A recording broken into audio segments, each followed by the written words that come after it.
Lorsqu'un pays s'engage dans la bonne gouvernance, plus rien n'est tabou. Tous les mécanismes de contrôle des actions publiques sont mis en branle. C'est le cas des jeunes au pouvoir au Sénégal. En effet, le pouvoir de Bassirou Diomaye Faye a adopté mardi, 26 août 2025 une loi pour protéger les lanceurs d'alerte afin de renforcer la transparence et la bonne gouvernance dans le pays. Le texte prévoit de protéger les personnes qui, dans le cadre de leurs activités professionnelles, signalent ou divulguent des informations portant sur un crime, un délit financier ou un préjudice pour l'intérêt général, selon un rapport parlementaire. Les lanceurs d'alerte qui ont signalé des informations ayant permis de recouvrir des fonds ou avoirs illicites recevront une récompense à hauteur de 10% du montant récupéré ou selon un montant déterminé par les autorités compétentes, dit le rapport.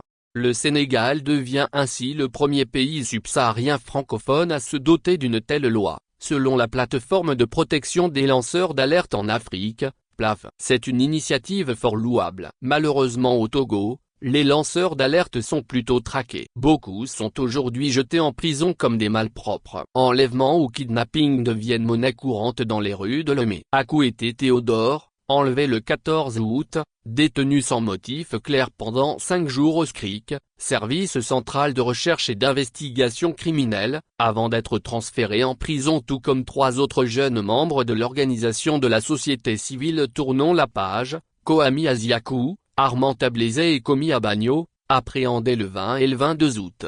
Tournons la page TLP, dans un communiqué publié mardi 26 août, dénonce l'arrestation de ses membres Armand Tablézé et Osei Abagno vendredi 22 août au soir, puis conduit au service central de recherche et d'investigation criminelle, SCRIC, pour des motifs jusque-là inconnus. Pour l'organisation, il s'agit d'une tentative d'intimidation. Au Togo, d'autres interpellations seraient en préparation, notamment celle de proches de son coordinateur national, interpelle l'organisation. Tournons la page est l'une des rares organisations de la société civile qui continue à être active et contestataire sur le terrain, dit-elle. Donc, ce qu'on cherche à faire, et cette recherche ne date pas d'aujourd'hui, c'est d'impliquer les militants de Tournons la page dans un complot qui viserait à les faire condamner pour une tentative de déstabilisation du pays. Alors que nos militants n'ont aucune activité subversive, explique Brigitte Ameganvi, membre du bureau exécutif de Tournons la page internationale.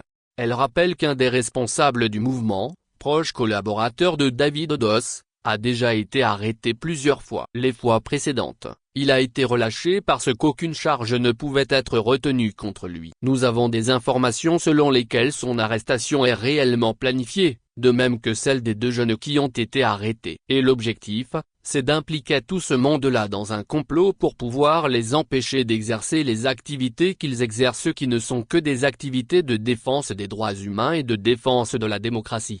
Ces jeunes et bien d'autres sont connus dans les projets de sensibilisation à la citoyenneté. Dans ce contexte d'étouffement de toute voix dissonante, comment le citoyen peut-il contribuer à dénoncer l'état de la gouvernance pour le relèvement du pays?